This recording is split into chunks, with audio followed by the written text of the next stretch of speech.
그룹 컨설턴트 함소영입니다. 저는 오늘 전 세계에서 유일하게 SCI와 SSCI에 설정된 저널에 대한 정보를 검색해서 보실 수 있는 JCR 데이터베이스에 대해서 안내를 드리고요. 그리고 JCR을 활용해서 나의 연구 논문을 투고하실 저널을 선정하실 전략, 방법에 대해서도 안내를 드리도록 하겠습니다. 그리고 뒤에는 제가 PPT를 보여드리고 뒤에는 데모를 통해서 좀 더 활용하는 방법에 대해서 자세하게 보여드리도록 하겠습니다. 먼저 오늘의 아젠다입니다. 먼저 JCR에 대해서 간단하게 소개를 드릴 거고요. JCR을 활용하시는 목적에 따라서 어떻게 활용을 하실 수가 있는지에 대해서 간단하게 안내를 드릴 예정입니다. 그리고 JCR의 주요 저널 평가 지수에 대해서 좀 소개를 드릴 거고요. 가장 많이들 알고 계신 게 저널 임팩트 팩터인데 저널 임팩트 팩터를 포함해서 다른 기타 저널을 평가해서 보실 수 있는 지수가 어떤 것들이 있는지에 대해서 좀 보여드리도록 하겠습니다. 그리고 JCR의 기본 활용법, 그리고 JCR을 활용해서 투고할 저널을 선정하기 위한 전략까지 보여드리도록 하겠습니다. 먼저 JCR 소개입니다. JCR은 저널의 성과를 비교 분석할 수 있는 데이터베이스입니다. 이 데이터베이스는 웹 오브 사이언스의 핵심 컬렉션의 인용 데이터를 기반으로 하고 있습니다. 저널의 성과를 평가하는 방법에 논문을 인용해간 그 횟수와 인용해간 저널들을 활용해서 저널을 평가할 수 있는 지수들을 만들고 있고요. 그래서 가장 많이 활용하시고 계신 게 지금 저널 임팩트 팩터를 포함해서 굉장히 많은 저널 평가 지수를 활용해서 JCR에서 보실 수가 있고요.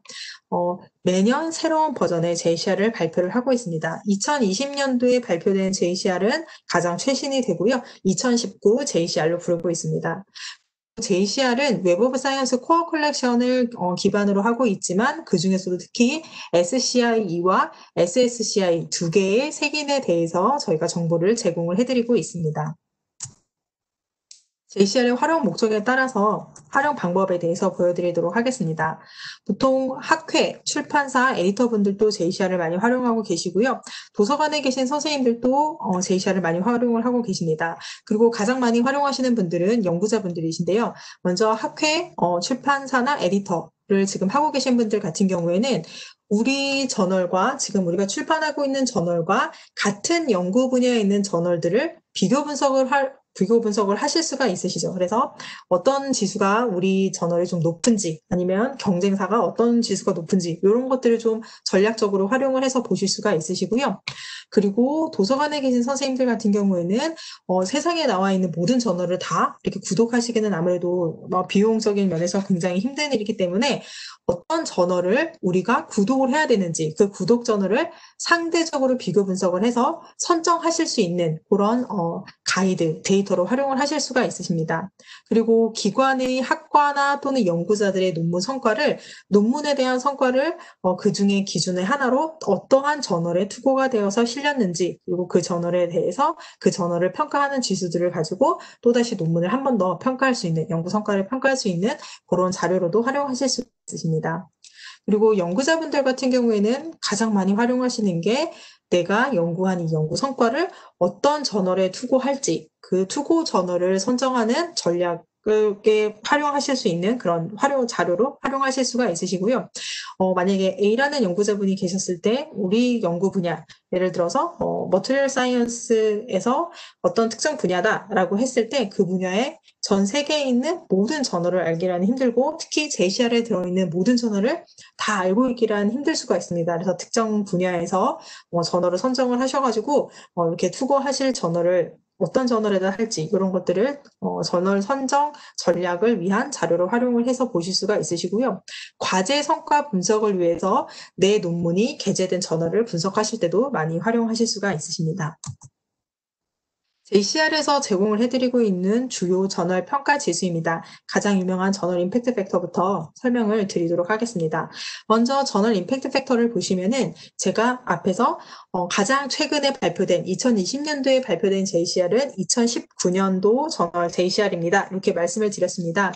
그걸 좀 말씀을 드리자면 2017년도와 2018년도에 출판된 논문이 2019년도에 평균 얼마나 많이 사이테이션이 되었는가, 인용이 되었는가를 나타낸 값이 저널 임팩트 팩터라고 보시면 될 것 같습니다. 그래서 지금 보여드리고 있는 화면에서 이 저널이 2017년도와 18년도에서 특히 저희가 사이터블 아이템즈라고 해서 논문에 실린 유형들 중에서 아티클과 리뷰에 해당하는 논문을 그 논문들이 2019년도에 평균 몇 번 인용이 되었을까를 계산하는 값이 저널 임팩트 팩터라고 보시면 될 것 같습니다. 그래서 지금 오른쪽에 한번 수식을 보도록 하겠습니다. 이 수식을 보셨을 때 분모의 사이터블 아이템이 2017년도와 2018년도에 출판된 아티클과 리뷰에 해당하는 문서 타입이 들어가게 되고요. 2019년도에 총 몇 번 인용이 되었는가를 가지고 평균값을 냈을 때 지금 여기 보여드리는 계산식에서는 35.429 이게 저널 임팩트 팩터가 되게 됩니다. 그래서 2019년도 저널 임팩트 팩터가 현재로서는 가장 최근에 발표된 JCR이라고 보시면 될 것 같습니다. 보통 저널 임팩트 팩터를 가장 많이 활용하고 계시고요. 저널 임팩트 팩터 이외에도 JCR에서 제공을 해드리고 있는 주요 저널 평가 지수가 있습니다. 제일 먼저 아이겐팩터 스코어를 보여드리도록 하겠습니다. 아이겐팩터 스코어 같은 경우에는 피인용 하간 저널의 영향력에 따라 가중치를 부여해서 영향력을 평가하는 지수라고 보실 수가 있는데요. 예를 들어서 A라는 논문을 인용해간 저널이 네이처 사이언스 셀 이런 식으로 굉장히 유명한 저널들, 그런 영향력이 굉장히 높다고 생각하는 저널들은 가중치를 부여해서 다시 재계산한 값이라고 보시면 될 것 같습니다. 그래서 아이겐팩터 스코어는 저널의 영향력을 평가하는 지수라고 보실 수가 있고요. 노멀라이즈드 아이겐팩터 같은 경우에는 아이겐팩터 스코어 값을 이제 로그인해서 보시면은 소수점 굉장히 아래로 내려가 있는 걸 보실 수 있으세요. 그래서 좀 더 직관적으로 보실 수 있게 값을 노멀라이제이션 한 값입니다. 그래서 전체 평균을 1로 봤을 때 상대적으로 뭐 40, 30 이렇게 갈 수도 있고요. 다시 1보다가 더 낮은 소수점으로 갈 수도 있는데 그렇게 좀 보기 쉽게 노멀라이제이션 한 값이 노멀라이즈드 아이겐팩터 스코어입니다. 그리고 다음으로는 이메디어시 인덱스에 대해서 설명을 드리도록 하겠습니다. 논문이 출판된 그 해에 얼마나 인용이 되었는지를 나타내는 지수이고요. 해당 저널이 얼마나 빠르게 인용이 되고 있는 저널인지를 나타내는 지수입니다. 그래서 이메디어스 인덱스 같은 경우에 인덱스 그 값이 높은 저널 같은 경우에는 굉장히 연구 분야가 빠르게 변하고 있는 그런 연구 주제들이 많이 투고가 되고 있는 저널이다. 뭐 이렇게 좀 한번 유추를 해서 보실 수 있는 거죠. 그래서 연구의 성격, 성향에 맞게 좀 투고하실 때 이런 인디케이터들을 좀 고려하실 수가 있습니다. 그리고 쿼타일, 4분위에 대해서 말씀을 드리면 저널 임팩트 팩터를 카테고리별로 1등부터 이렇게 쭉 나래비를 세웠을 때 상위 25%에 해당하는 것이 Q1, 25에서 50이 Q2, 50에서 75가 Q3, 75에서 100이 Q4 이렇게 나누는 4분위 값이라고 보실 수가 있고요. 특정 분야에서 나는 Q1에 해당하는 저널만 어떤 목록이 있는지 보고 싶다라고 하실 때 이제 Q1 필터 이렇게 활용을 하실 수가 있습니다. 다음으로 퍼센타일입니다. 퍼센타일 같은 경우에는 저널 임팩트 팩터를 기준으로 각 카테고리별로 100분위 값입니다. 그래서 1등부터 꼴찌까지 또 이렇게 줄을 세웠을 때 같은 카테고리에서 이제 퍼센타일이 어떻게 되는지를 계산해서 보실 수 있는 것이고요. 요즘에는 저널 임팩트 팩터 외에도 퍼센타일도 함께 좀 전략적으로 상위 뭐 10% 이내에 해당하는 저널들 이렇게까지 좀 더 좁혀서 투고 전략을 많이 활용하시기도 합니다. 그래서 저널 임팩트 팩터 외에도 JCR만의 고유 평가 저널 평가 지수가 있기 때문에 이런 지수들을 함께 좀 고려를 하셔가지고 저널을 투고할 저널을 선정하시거나 구독하실 저널을 선정하실 때 좀 함께 보시는 것을 추천을 드리고 있습니다. JCR 기본 활용법을 좀 보여드리도록 하겠습니다. 네, JCR을 처음 이제 화면을 들어가서 보시면 이런 화면을 제일 먼저 보실 수가 있으시고요. 왼쪽 상단에 보시면은 클래리베이트의 다른 프로덕으로 연결하실 수 있는 바로 이렇게 클릭을 하실 수 있는 버튼이 있고요. 오른쪽에 보시면은 로그인 정보와 도움말 그리고 언어 선택이 있는데 영어로 저희가 제공을 해드리고 있습니다. 그리고 검색해 보시면은 제일 가운데 마스터 서치라고 해서 그냥 특정 저널의 평가 지수들이 궁금하다, 뭐 동향이 궁금하다 이렇게 생각을 하실 때는 바로 마스터 서치에서 저널을 바로 검색을 하실 수가 있고요. 왼쪽에 보시면은 저널명을 통한 분석해서 브라우즈 바이 저널과 그리고 연구 분야를 통한 분석해서 브라우즈 바이 카테고리가 있습니다. 특정 연구 분야에 해당하는 저널들을 그냥 다 보고 싶다 하실 경우에는 브라우즈 바이 카테고리로 이제 접속을 하시면 좀 더 편리하시고요. 그리고 그냥 전체 저널 중에서 뭐 저널 임팩트 팩터라든지 이런 거를 좀 더 필터를 많이 활용하고 싶다 하실 때는 저널명을 통한 분석을 통해서 이제 저널을 평가하실 수가 있으신데 이제 막상 이렇게 클릭을 해서 들어가서 보시면은 내부에서 필터를 적용하는 곳에서는 브라우즈 바이 저널과 브라우즈 바이 카테고리를 이렇게 왔다 갔다 서로 하실 수가 있기 때문에 어떻게 지금 분석을 하실지 목적에 따라서 처음에 이제 클릭해서 들어가시면 될 것 같습니다. 먼저 브라우즈 바이 저널로 들어갔을 때의 모습입니다. 왼쪽에는 필터가 있고 가운데는 결과값이라고 보시면 될 것 같고요. 굉장히 많은 필터들이 있는 것을 확인해 보실 수가 있습니다. 좀 많이 활용하시는 게 임팩트 팩터 레인지 그리고 저널 임팩트 팩터의 퍼센타일 레인지 이렇게 두 개를 많이 활용하셔가지고 투고 저널을 선정하시는 것도 하실 수가 있으시고요. 여기에서도 저널과 그리고 카테고리 이런 것도 함께 선정하실 수가 있으십니다. 그래서 필터를 적용하셔가지고 남는 저널들 간에 저널 그 평가 지수를 좀 비교를 해보셔가지고 특정 저널에 이렇게 투고하시면 좀 좋을 것 같습니다. 브라우즈 바이 카테고리에서 보시면은 바로 이전에 보여드린 화면과 구조는 똑같은데 뭔가 좀 심플하고 좀 다른 걸 보실 수가 있으신데요. 보시면은 마찬가지로 왼쪽에는 필터 가 되어 있고요. 가운데는 정렬이 되어 있습니다. 분석된 결과값이고요. 필터가 적용되고 난 결과값을 보실 수가 있는데 보시면은 카테고리 이름이 들어가 있는 것을 확인해 보실 수가 있으세요. 어떤 에디션에 있는지 그리고 여기에는 저널이 몇 개인지 그래서 예를 들어서 이코노믹스에 해당하는 저널을 다 분석하고 싶으시다 하실 경우에는 저널 363을 클릭하시면은 해당 저널을 363종의 저널을 다 한꺼번에 보실 수가 있으십니다. 그러면은 JCR에서 제공하는 저널 평가 지수 같은 경우에는 다양한 것들을 저희가 제공을 해드리고 있는데요. 지금 어떤 연구자분들이나 아니면 어떤 지금 특정 부서에서 일을 하고 계신 선생님들 같은 경우에 보시고자 하는 인디케이터가 각자 다 다르실 수가 있습니다. 그럴 경우에는 커스터마이즈 인디케이터를 클릭을 하시면은 JCR에서 제공해드리고 있는 인디케이터를 이렇게 펼쳐서 보실 수가 있습니다. 그 중에서 특정 인디케이터를 클릭을 하신 다음에 세이브를 누르시면은 이제 여기 인디케이터가 설정이 되어서 분석된 결과값에 반영된 것을 확인해 보실 수가 있으십니다. 그러면은 투고 저널을 선정하는 전략에 대해서 좀 발표를 해드리고 그 다음에 바로 데모로 진행을 하도록 하겠습니다.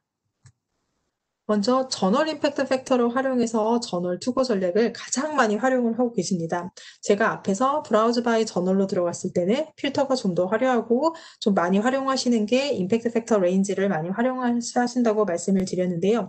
임팩트 팩터 레인지를 보시면은 0부터 10까지 선정을 하실 수가 있으세요. 최소값과 최대값을 설정을 하실 수가 있으신데 연구자분들에 따라서 내가 투고하려고 하는 저널은 임팩트 팩터가 15 이상이었으면 좋겠다 뭐 이렇게 생각을 하실 수도 있는데 10이 넘어가면 굉장히 임팩트 팩터가 높은 저널로 보고 있고요. 최소값을 10으로 설정을 하시면 10 이상이 되는 저널들을 쭉 한꺼번에 보실 수가 있습니다. 그래서 10이 넘어가는 저널은 최소값만 설정을 하셔가지고 찾아서 보실 수가 있고요.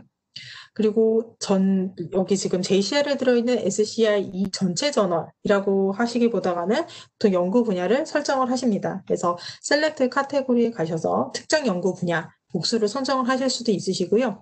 우선 하나를 선정을 하시고 임팩트 팩터 레인지를 7, 8로 제가 지금 예시를 들었는데 7에서 8까지 하고 결과값을 보시면은 어떤 저널들이 남아있는지 그리고 저널 임팩트 팩터 값이 어느 정도인지 이미디어시 인덱스가 아니면 퍼센타일, 노멀라이즈드 아이겐 팩터 스코어 이렇게 다양한 값들을 보실 수가 있으십니다.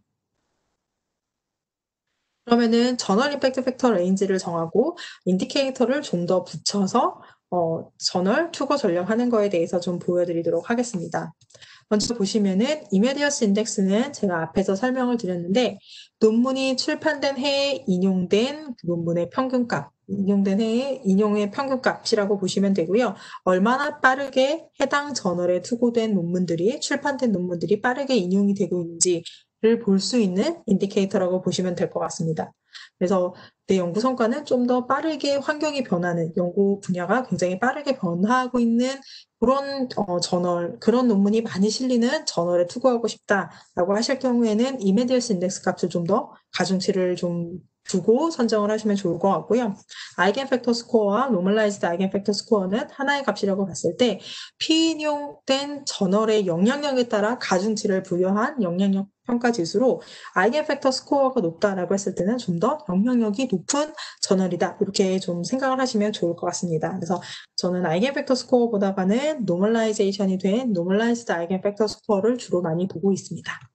그래서 제가 예시에 피직스에서 특별히 컨덴스드 매터 분야의 지금 저널을 봤습니다. 그리고 저널 임팩트 팩터를 10부터 12로 설정을 했고요. 이렇게 남은 저널이 스몰, 나노레터스, 레이저 앤 포토넥스 리뷰 이렇게 세 종의 저널이 남았습니다. 이렇게 저널 임팩트 팩터를 한번 고려를 해서 특정 레인지가 들어왔을 때 이메디어스 인덱스 값을 한번 보도록 하겠습니다.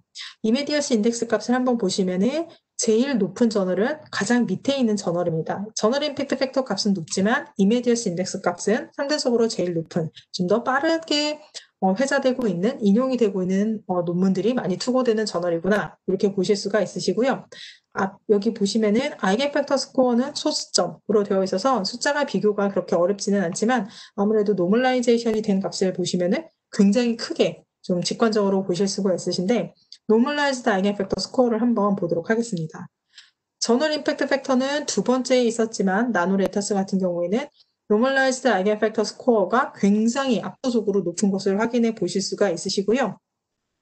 그리고 스몰을 보시면은 지금 저널 임팩트 팩터는 제일 높은 값을 가지고 있지만 노멀라이즈드 아이겐팩터 값에서는 나노레터스보다는 조금 낮은 것도 확인해 보실 수가 있고 이메디어스 인덱스 값은 제일 높지만 노멀라이즈드 아이겐팩터 스코어 값은 좀 더 상대적으로 낮은 것도 이렇게 확인해서 보실 수가 있으십니다. 그래서 이런 것들을 저널 임팩트 팩터와 함께 이메디어스 인덱스나 노멀라이즈드 아이겐팩터 스코어나 이렇게 함께 고려해 보시면 좋을 것 같습니다. 그래서 저널 임팩트 팩터, 이메디어스 인덱스, 그리고 노멀라이즈드 아이겐팩터 스코어 세 개를 함께 고려하셔서 투고하실 저널을 선정하는 전략을 세우시면 좋을 것 같습니다. 그리고 이번에는 인디케이터들의 트렌드를 분석하는 방법에 대해서 좀 보여드리도록 하겠습니다. 인디케이터, 특히 저널 임팩트 팩터를 가장 많이 보셔서 제가 저널 임팩트 팩터에 변화하는 것을 봤고요.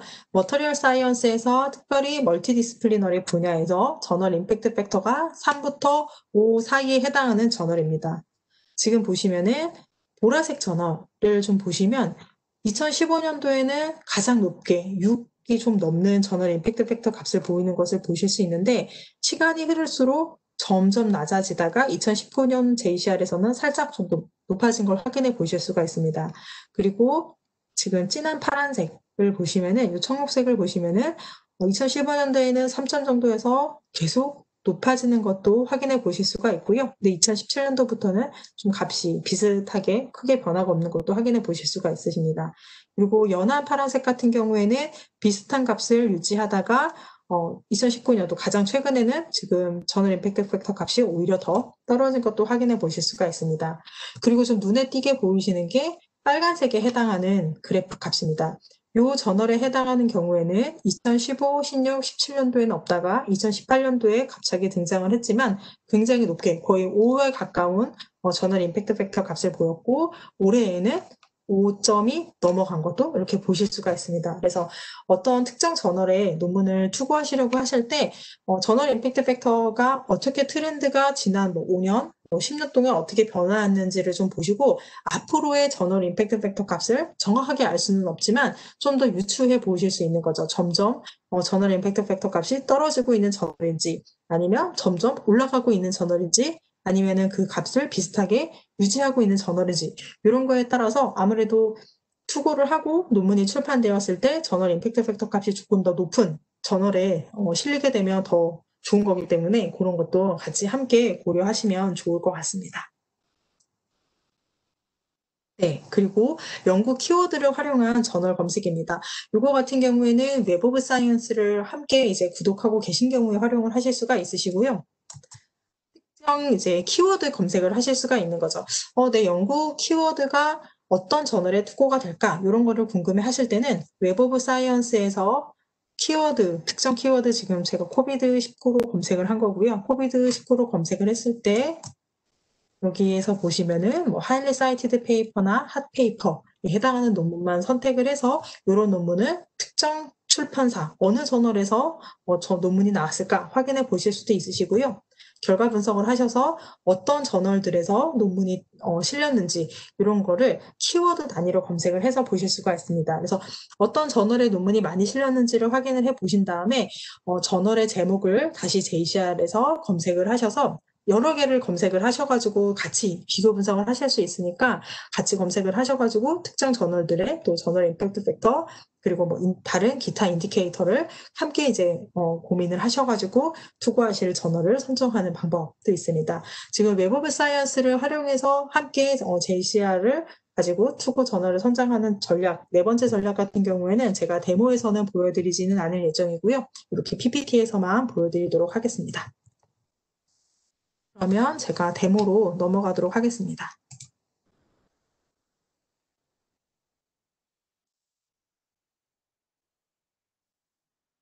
네, 제가 지금 JCR 화면을 함께 공유를 해드리고 있고요. 다시 한번 설명을 해드리면서 JCR에 대해서 어떻게 활용하실 수 있는지에 대해서 좀 보여드리도록 하겠습니다. 먼저 보시면은 왼쪽 상단에 클레리베이트 다른 프로덕트로 이렇게 바로 넘어가실 수 있는 버튼이 있고요. 퍼블러스 같은 경우에는 연구자분들을 위해서 만든 플랫폼입니다. 그래서 그냥 바로 가입을 하셔가지고 쓰실 수 있는 그런 무료 플랫폼이라고 보실 수가 있고요. 그리고 오른쪽 상단에 보시면은 로그인한 이메일 정보, 그리고 헬프, 언어 선택, 영어로 지금 오늘은 진행을 할 예정이고요. 이렇게 선정을 하실 수가 있습니다. 그리고 가운데 보시면은 마스터 서치라고 돼서 특정 저널을 바로 궁금해 하실 때 검색하실 수가 있는 거고요. 한번 검색을 해보도록 하겠습니다. 네이처를 이렇게 검색을 하시면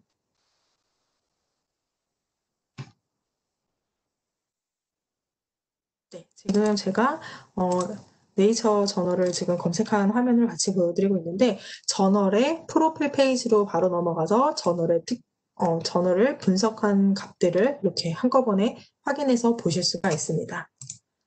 그러면 다시 메인 화면으로 돌아가서 보여드리도록 하겠습니다. 네이처를 제가 검색한 게 이렇게 남아 있고요. 브라우즈 바이 저널과 브라우즈 바이 카테고리 로 분석하는 것을 보여드리도록 하겠습니다. 먼저 브라우즈 바이 저널로 들어가 보도록 하겠습니다.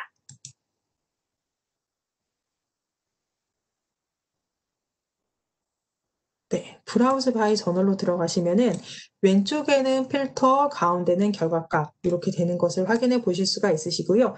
혹시 지금 온라인 강의를 지금 들으시면서 함께 데모를 하고 계신 경우에는 화면이 저와 조금 다르게 보이실 수 있으세요. 제가 이전에 썼던 것들이 있어서 클리어를 누르고 다시 진행하도록 하겠습니다. 그러면 왼쪽에 어떠한 필터가 있는지를 확인해 보실 수가 있고요.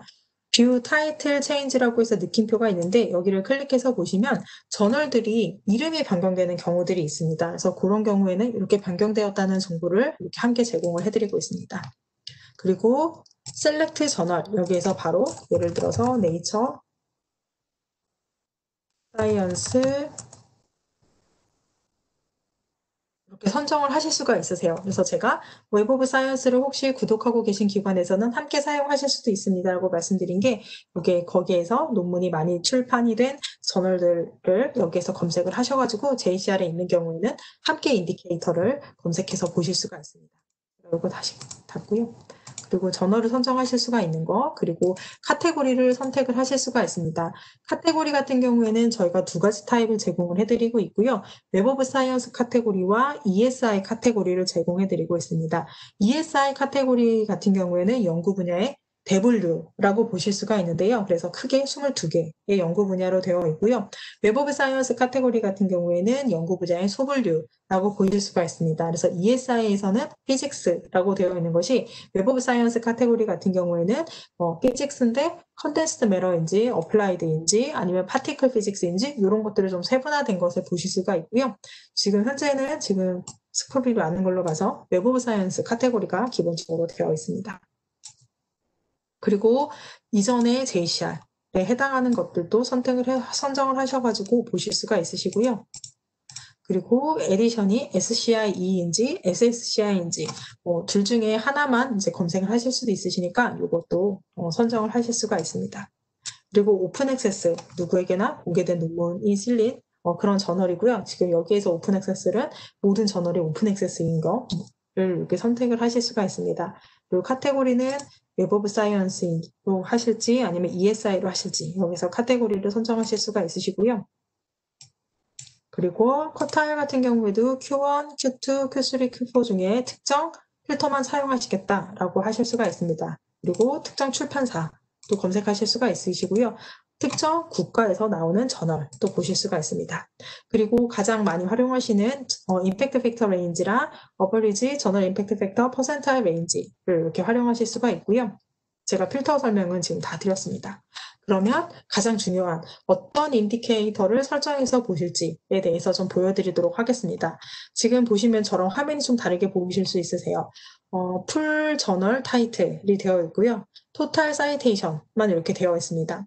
오른쪽 표 위에 상단에 보시면은 커스터마이즈 인디케이터가 되어 있고요. 여기를 클릭해서 보시면 현재 설정이 되어 있는, 꺼내져 있는 인디케이터가 어떤 게 있는지를 보실 수가 있는데 이 중에서 저는 저널 임팩트 팩터, 그리고 이메디어스 인덱스, 그리고 노멀라이즈드 아이겐 팩터 스코어 이렇게 한번 보도록 하겠습니다. 그리고 지금 여기 퍼센타일 또 한번 보도록 하겠습니다. 그리고 5-year impact factor라고 해서 저널 임팩트 팩터 같은 경우에는 제가 앞에서 2019년 JCR 같은 경우는 2017년도, 2018년도에 출판된 논문입니다. 논문을 가지고 2019년도에 인용된 평균값입니다. 라고 말씀을 드렸는데요.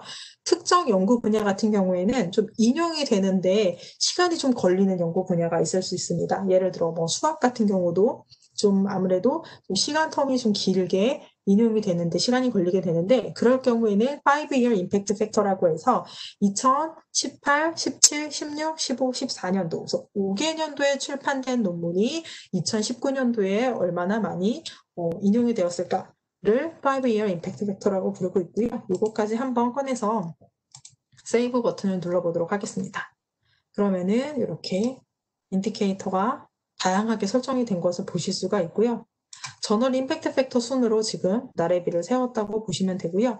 가장 저널 임팩트 팩터가 높은 저널은 이 저널이 되고 2019년도 기준, 2019년 JCR 기준으로 290이 넘는 것도 이렇게 확인해 보실 수가 있습니다. 독보적으로 좀 높은 저널입니다. 이렇게 확인해 보실 수가 있고요. 그러면은 저널을 인디케이터를 가지고 임팩트 팩터 레인지를 정했을 때 투고하실 수 있는 전략에 대해서 좀 더 먼저 보여드리도록 하겠습니다. 가장 많이 활용하시는 부분들부터 보여드리도록 하겠습니다. 먼저 임팩트 팩터 레인지를 설정을 하실 수가 있고요. 임팩트 팩터 레인지를 6부터 8까지 놓겠다라고 이렇게 보실 수가 있고요. 특정 연구 분야를 보통은 많이들 보세요. 그래서 특정 연구 분야를 셀렉트 카테고리에서 이렇게 선택을 하실 수도 있으신데 지금 보시면은 이렇게 스크롤을 내리면서 하셔야 됩니다. 그래서 제가 좀 더 다른 방법을 하나 말씀을 드리면 브라우즈 바이 카테고리 말고 브라우즈 바이 저널 말고 브라우즈 바이 카테고리가 있다고 말씀을 드렸는데 이렇게 분석 화면에서 보시면은 저널 바이 랭크가 아니라 카테고리즈 바이 랭크가 있습니다. 여기를 클릭하시면은 브라우즈 바이 카테고리로 이렇게 들어오신 거랑 똑같은 화면을 보실 수가 있고요. 카테고리별로 저널과 메디안 값과 평균 값을 보실 수가 있습니다. 이 중에서 저는 오늘 예시로 하나 보도록 하겠습니다. 제가 조금 익숙한 피직스로 한번 보도록 하겠습니다. 피직스의 어플라이드를 웹 오브 사이언스 카테고리로 되어 있기 때문에 굉장히 많이 카테고리가 세분화돼서 나눠져 있는 것을 보실 수가 있고요. 웹 오브 사이언스 카테고리 같은 경우에는 2개 이상의 복수로 선정이 가능하십니다. 피직스에서 컨덴스드 메러 여기를 클릭하셨을 경우에는 해당 분야의 전체적인 평균값을 보실 수가 있고요. 지금 저널이 69개의 저널이 있다라고 되어 있는데 여기를 클릭을 하시면은 바로 전에 보여드렸던 브라우즈 바이 랭크로 돌아와서 해당 카테고리가 적용되어 있는 값을 이렇게 보실 수가 있고요. 저널 임팩트 팩터로 이렇게 쭉 순서가 정해져 있습니다.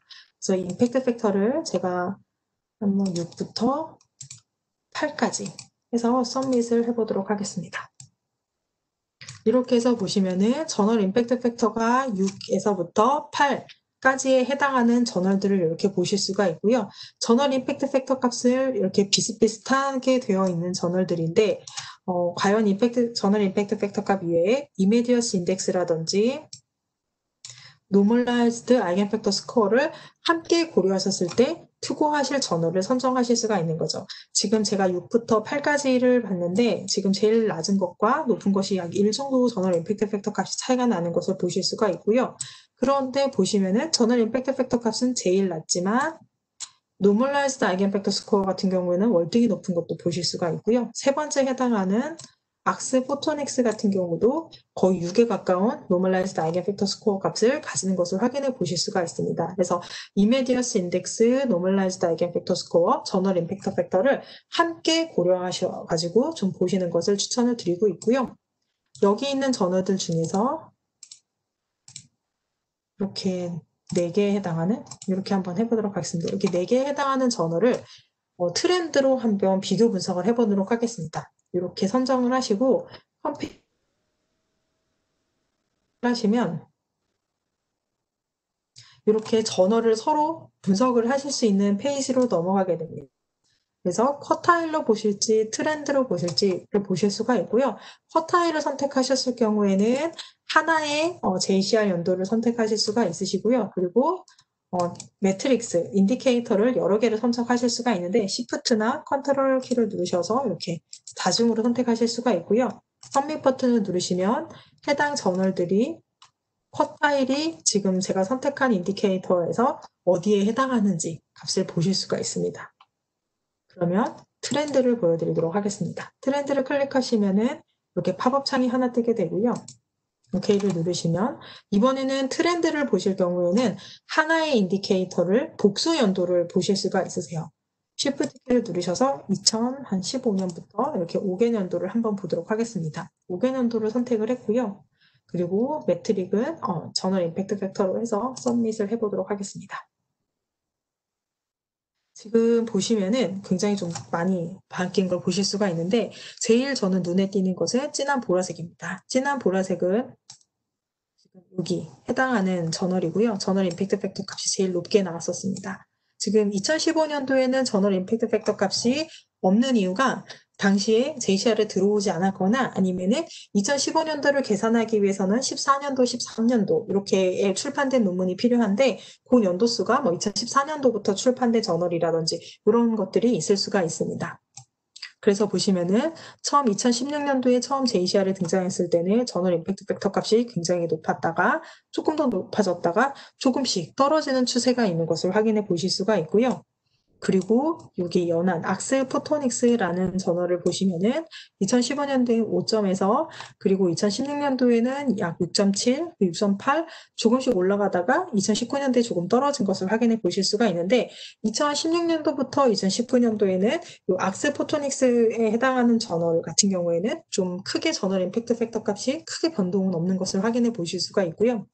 근데 보시면은 어플라이드 서페이스 사이언스 요 진한 파란색에 해당하는 저널은 2015년도에 3점대였다가 꾸준히 증가해서 2019년도에는 6점대에 있는 것을 확인해 보실 수가 있습니다. 그래서 2020년도 JCR이 발표가 되었을 때는 저널 임팩트 팩터 값이 어떨지는 모르겠지만 이 트렌드만 봤을 때는 보라색에 해당하는 저널은 어쩌면 더 트렌드에 따라서 낮아질 수도 있고 그리고 연한 파란색 같은 경우에는 비슷한 값을 유지할 것 같고 그리고 진한 파란색일 경우에는 점점 더 증가하지 않을까 이렇게 조금 추측을 해서 보실 수 있는 이렇게 트렌드를 좀 보셔가지고 혹시라도 SCR2에서 저널 JCR에서 탈락되지는 않을지 이런 것들을 좀 트렌드를 보시고 추가하실 저널을 선정하시는 것을 추천드리고 있습니다. 그러면 다시 홈으로 가서 저희가 저널 프로필 페이지를 제공을 해드리고 있는데 지금 보시면은 이렇게 다 클릭을 하시면은 각각의 프로필 페이지를 가서 보실 수가 있으십니다. 여기에 대해서 좀 보여드리도록 하겠습니다. 이 악스 포토닉스 저널을 한번 보도록 하겠습니다. 제가 네이처와 사이언스, 아까 네이처로 검색해서 한번 보여드렸는데요. 마찬가지로 저널의 프로필 페이지를 들어가서 보실 수가 있으시고요. 보시면은 악스포토닉스에 해당하는 저널의 정보들을 보실 수가 있고요. 타이틀을 뭐 이렇게 줄여서 부르고 있다 이렇게 보실 수가 있고요. 해당 저널은 보시면은 제가 피직스에서 컨덴스드 매러에서 분야를 선정했던 저널입니다. 보시면은 SCI에서 피직스의 컨덴스드 매러에 선정이 되어 있지만 카테고리를 보시면 5개 분야에 걸쳐져서 이 저널은 선정이 되어 있다라고 보시면 되세요. 웹 오브 사이언스 카테고리 같은 경우에는 특정 저널이 복수개의 카테고리를 가질 수가 있습니다. 뭐 오로지 한 개만 가지고 있는 저널도 있기는 하지만 보통은 2개 이상의 이렇게 다양한 분야에 함께 선정이 되어 있는 것을 확인해 보실 수가 있고요. 제가 웹 오브 사이언스 카테고리 외에 ESI 카테고리도 제공을 해드린다고 했는데 ESI 카테고리 같은 경우에는 이 카테고리가 겹치지는 않습니다. 이거는 JCR 그 저널 프로필 페이지가 아니라 메인 페이지에서 ESI 카테고리를 선정을 하셨을 때 특정 카테고리에 해당하는 저널을 보실 수가 있습니다. 저널이 얼마나 자주 출판되는지 이런 것도 보실 수가 있고요. 스크롤을 내려서 보시면은 현재 연도 그리고 과거 2018년도, 17년도에 해당하는 JCR에 해당하는 값 그리고 지금 JCR에 들어있는 모든 연도에 해당하는 저널에 대한 정보를 보실 수가 있고요. 지금 보시면은 타일에 저널 임팩트 팩터 트렌드 2019년도 값을 봤을 때 저널이 임팩트 팩터가 어떻게 변했는지 그리고 현재는 좀 진한 파란색으로 보여지고 있고요. 마우스를 이렇게 오버하셨을 경우에는 거기 올린 연도에 해당해서 저널 임팩트 팩터와 각 카테고리에 해당하는 퍼센타일 값도 이렇게 확인해 보실 수가 있습니다. 그리고 여기서 저널 임팩트 팩터 여기 해당하는 값에 이렇게 마우스를 오버하시면은 저널 임팩트 팩터 값과 숫자를 좀 더 크게 진하게 보실 수가 있고요. 지금 나노 사이언스 앤 나노 테크놀로지에서는 퍼센타일이 어떻게 변하고 있는지 해당하는 값은 어떻게 되는지 이런 정보를 보실 수가 있습니다. 오른쪽에 해당하는 정보는 사이테이션 디스트리뷰션, 인용의 분포도라고 보실 수가 있는데요. 보시면은 아티클, 리뷰, 그리고 아더라고 해서 아티클과 리뷰 타입이 아닌 다른 형태, 뭐 뉴스레터라든지 이런 기타 문서 형태로 되어 있는 것들을 아더라고 이렇게 묶어놨다라고 보시면 될 것 같습니다. 여기에서 보시면은 주황색 막대와 초록색 막대를 보실 수가 있는데요. 주황색 같은 경우에는 아티클 타입의 인용의 중간값을 제공을 해드리고 있고요. 초록색 같은 경우에는 리뷰 타입의 인용의 중간값이라고 보시면 될 것 같습니다. 저널 임팩트 팩터 값 같은 경우에는 저희가 평균값으로 제공을 해드리고 있는데 지금 여기 분포도를 보셨을 경우에는 아티클 타입과 리뷰 타입으로 나눠서 그 해당하는 그 유형에 해당하는 논문들이 중간값이 어떻게 분포가 되고 있는지를 보실 수가 있습니다. 그래서 중간값 값도 함께 제공을 해드리고 있습니다. 그리고 저널 임팩트 팩터를 보시면은 올해에 지금 제가 2019년도 페이지를 열었기 때문에 현재 연도에서 저널 임팩트 팩터가 어떻게 계산되어지는지를 보실 수가 있고요. 분모에는 사이터블 아이템 해서 아티클과 리뷰에 해당하는 논문 수가 되어 있습니다. 그래서 해당 저널은 총 몇 편이 나왔고 지금 여기에 되어 있기 때문에 보시면은 어떤 논문들이 나와 있고 이 논문은 몇 번 사이테이션이 되었는지도 다 확인해서 보실 수가 있습니다. 그리고 여기 위에서 보시면 사이터블 아이템즈로 되어 있고요. 사이테이션 인 2019년도라고 했을 때는 여기로 이렇게 커서가 옮기게 되고 그러면 요 해당하는 논문들이 2019년도에 몇 번 인용이 되었는가 또 보실 수가 있고요. 여기에서는 보시면은 어떤 저널에서 인용을 몇 번 했는지 또 이렇게 저널별로도 보실 수가 있고요.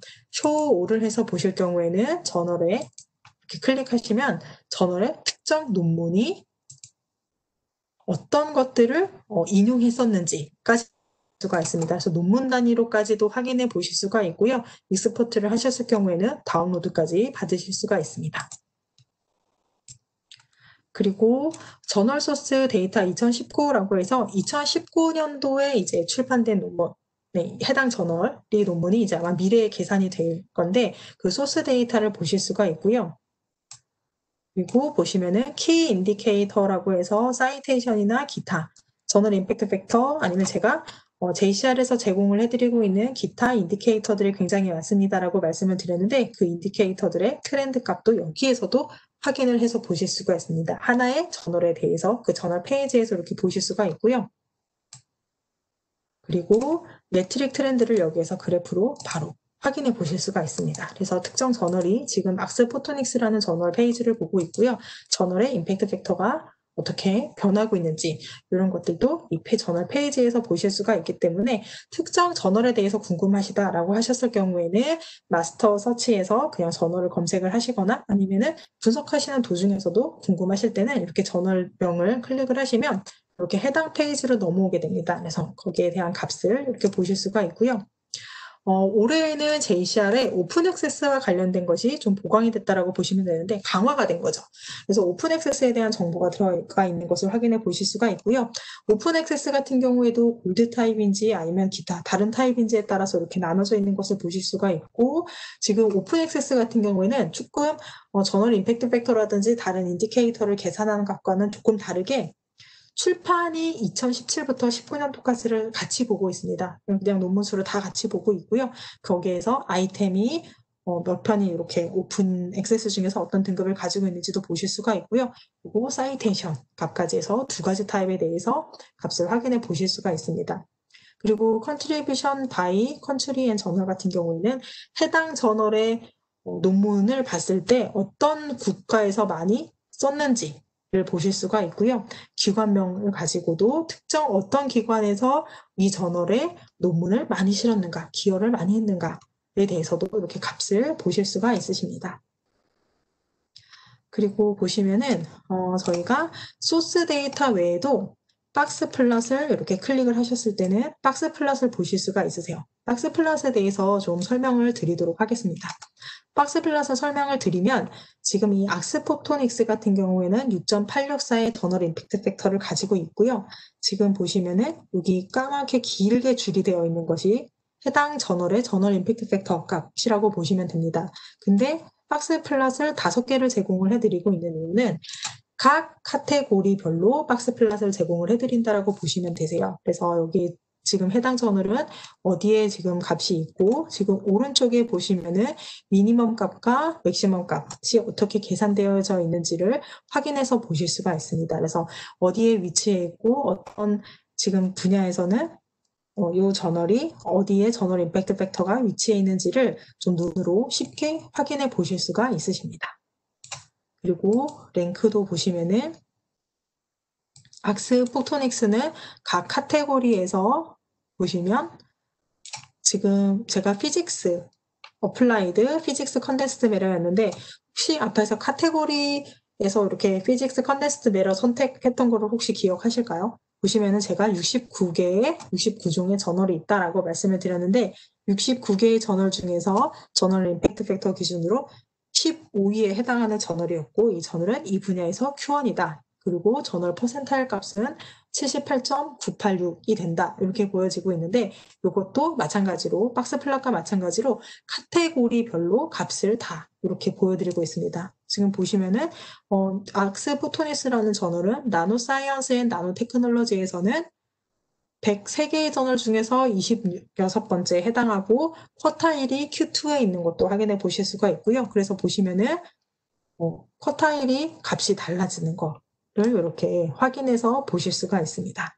그리고 보시면은 나노사이언스 앤 나노테크놀로지에서 보시면 논문의 저널의 종수가 이렇게 변하는 것을 보실 수가 있을 것 같습니다. 그래서 JCR 같은 경우에는 특정 저널들이 딱 고정이 되어서 그 저널들을 매년 보여드리는 것이 아니라 실제 JCR에 해당한 JCR에 들어와 있는 저널이 매년 변경된다라고 보시면 되세요. 근데 뭐 네이처 사이언스 셀 이렇게 굉장히 유명한 저널 임팩트 팩터가 높은 저널들은 거의 좀 많이들 고정이 되어 있는데 좀 저널 임팩트 팩터 값이 낮은 저널들 같은 경우에는 들어가고 나오고 이런 게 좀 변화가 많이 보인다고 볼 수 있습니다.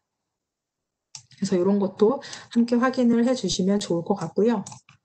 그리고 사이티드 저널 데이터는 해당 저널을 인용해간 저널들에 대한 값이라고 보시면 될 것 같습니다. 그래서 그 저널들이 어떻게 레퍼런스를 잡고 있는지에 대해서 보시면은 2018년도와 17년도에 출판된 논문, 해당하는 값이 지금 이렇게 파란색으로 지금 저널 임팩트 팩터를 계산하는데 이렇게 사용된 거라고 보시면 되고요.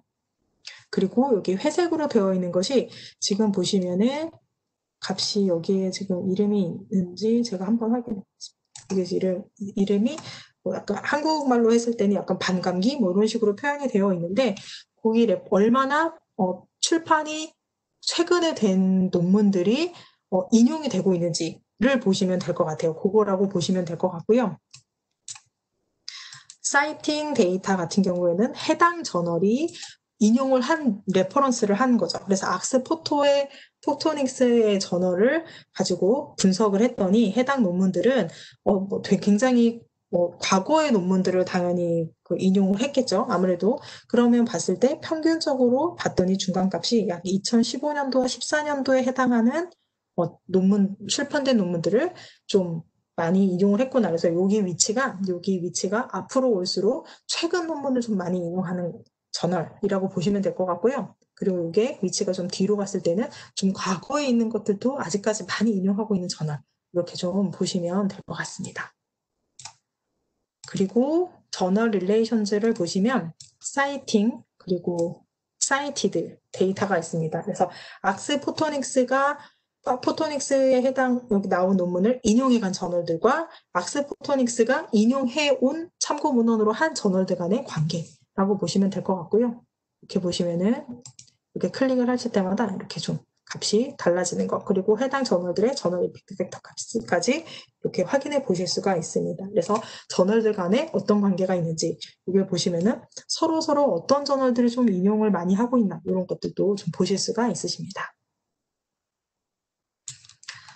네, 다시 홈으로 가서 제가 굉장히 빠르게 많은 것들을 막 말씀을 드렸는데요.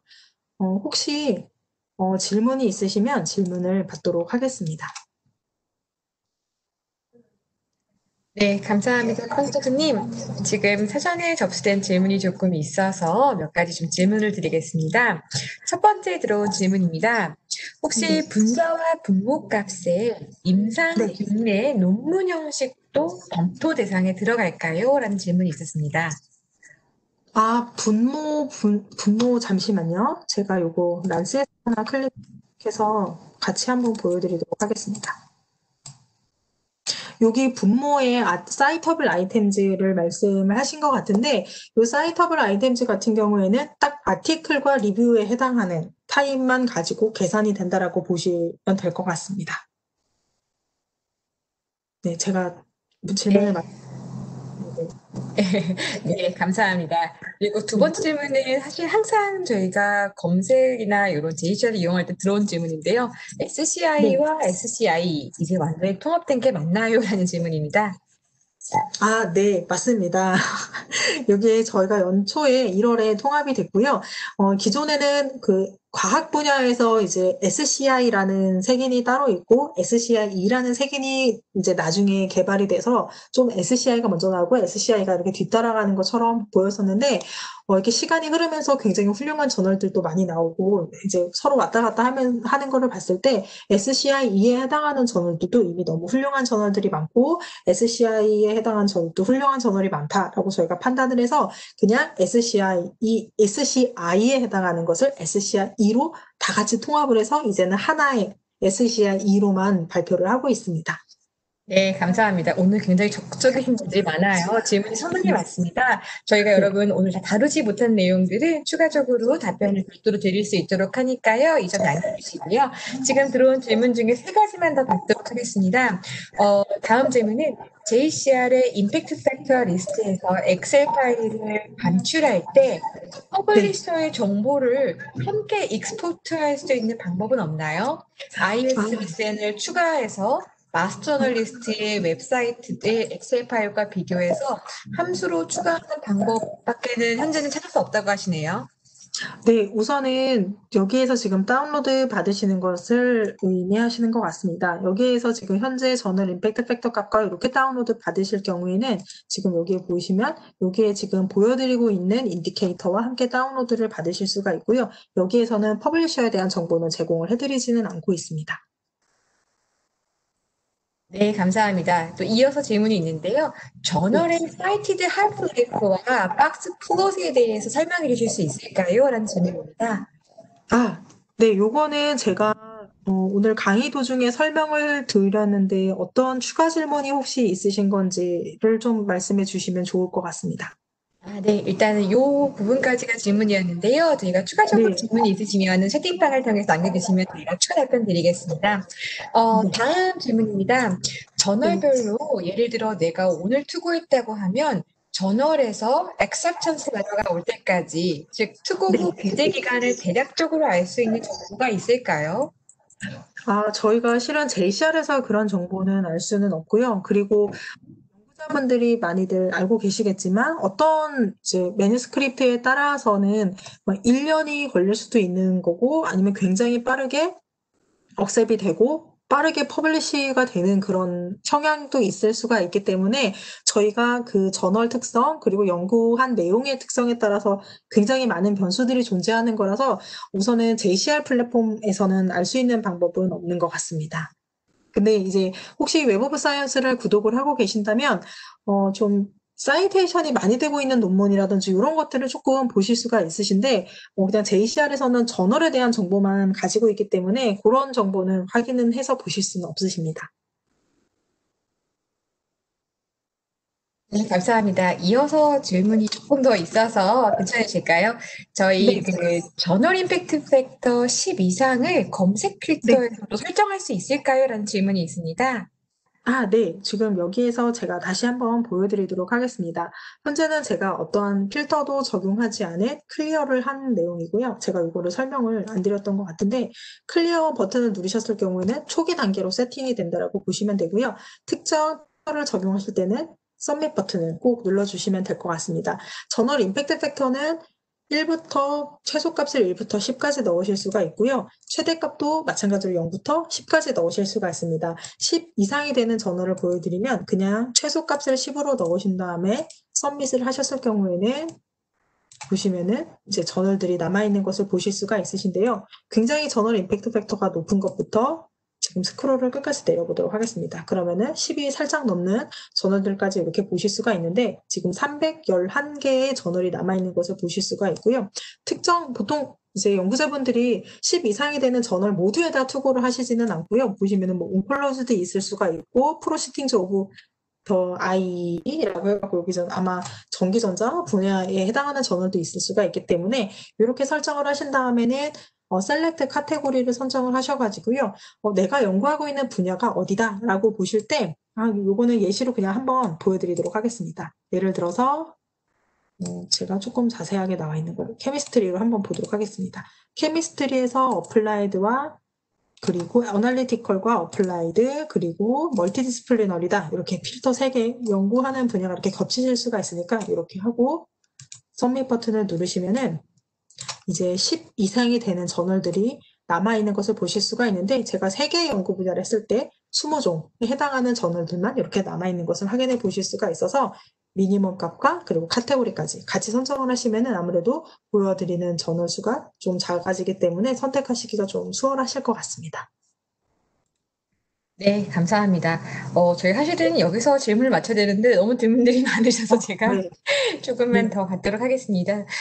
지금 저널 릴레이션십 2019에 대해서 조금 더 설명해 주실 수 있을까요? 어떻게 해석할 수 아, 있나요? 라는 질문입니다. 네. 그게 저널의 관계인데요. 제가 여기서 하나 또 들어가 보도록 하겠습니다. 네이처 케미스트, 어드밴스드 머터리얼즈 한번 들어가 보도록 하겠습니다. 어드밴스드 머터리얼즈를 이렇게 들어가서 보시면 해당 저널에 대한 정보를 저널 프로필 페이지를 보실 수가 있으시고요. 이전에 제가 우리가 인용한 논문이 출판된 저널을 보고 있는 거라면요. 사이티드 데이터 같은 경우에는 어드밴스드 머터리얼즈에서 나온 논문을 어떤 저널들이 인용해 갔을까? 를 본다라고 보시면 될 것 같습니다. 근데 뭐 같은 저널에서 같은 저널을 인용할 수도 있는 거기 때문에 어드밴스드 머터리얼즈가 같이 있는 것도 이렇게 확인해 보실 수가 있습니다. 그래서 사이팅은 어드밴스드 머터리얼즈 페이지니까 어드밴스드 머터리얼즈가 참고 문헌으로 한 거, 사이티드 같은 경우는 어드밴스드 머터리얼즈를 참고 문헌으로 달아간 저널들이 어떤 것들이 있는지에 대한 분석이라고 보시면 될 것 같습니다. 감사합니다. 사실 제가 이건 좀 어떻게 설명을 해야 될지 몰라서 좀 두고두고 있었던 질문이 하나 있습니다. 예전에는 JCR 임팩트 팩터의 상위 백분율 퍼센티지를 구할 때 네. 카테고리 저널 랭킹을 카테고리 전체 저널 수를 나눈 후에 100으로 구해서 이제 답을 구했는데 현재는 JCR에서 다른 공식을 적용하는 걸로 알고 있는데 혹시 그 변경된 이유가 있을까요? 라는 질문입니다. 아마 굉장히 예전을 말씀하시는 것 같습니다. 최근에 제가 언제적 옛날 과거인지를 제가 예측을 못하겠는데요. 현재는 보시면은 저널 임팩트 팩터 기준으로 한 카테고리에서 있는 것을 기준으로 했을 때 100분위로 했을 때 가장 위에 있는 저널 1등으로 있는 저널이 100 그리고 꼴찌로 있는 저널이 0이 아니라 저희가 0.5라는 상수를 해서 상위에 있는 것이 딱 100이 안 되고 가장 밑에 있는 것이 0이 안 되게 만든 값이라고 보시면 될 것 같습니다. 그래서 상수값이 하나가 더 추가가 돼서 그렇게 보이지만 실질적으로는 거의 근접하게 이전에 그냥 딱 떨어지는 100분위 값과 크게 차이는 없습니다. 그러니까 속성은 달라질 수 있습니다. 네, 네, 너무 감사합니다. 예전이라 제가 파악은 되지 네, 않습니다. 네. 계산에 대해서 여러분 조금 더 궁금하신 사항이나 문의점이 있으시면은요, 저희 홈페이지를 통해서 질문 남겨주시면은 제가 또 한번 답변을 좀 자세하게 드릴 수 있도록 하겠습니다. 정말 마지막 질문입니다. 보통 본인이 제출한 저널의 임팩트 팩터를 측정할 때 본인이 제출한 연도를 기준으로 해서 당해 연도의 임팩트 팩터를 생각하면 될까요? 왜냐하면 해당 연도는 임팩트 팩터가 최근 2년간의 임팩트 팩터이므로 그걸 기준으로 해서 사용해도 되는지 궁금합니다. 라는 질문입니다. 네, 보통 그런 경우에는 저희가 이렇게 대답을 이걸 보세요라고 말씀을 드릴 수는 없고요. 기관에 따라서 출판된 연도의 저널 임팩트 팩터 값을 주로 많이 보시기도 하시고요. 아직 임팩트 팩터 값이 나오지 않은 2020년도 올해 출판된 논문 같은 경우는 최신 거를 많이 보시기도 합니다. 그래서 투고했을 시점 같은 경우보다는 출판된 연도를 기준으로 많이들 보고 계신 것 같습니다. 이것은 제 의견이라든지 클레리웨이트가 딱 답을 드릴 수 있는 건 아니고요. 기관에마다 조금씩 가중치를 두시거나 평가하시는 게 조금씩 다르기 때문에 그렇게 좀 많이 보고 계시는 경우는 그렇게 많이 보고 계십니다.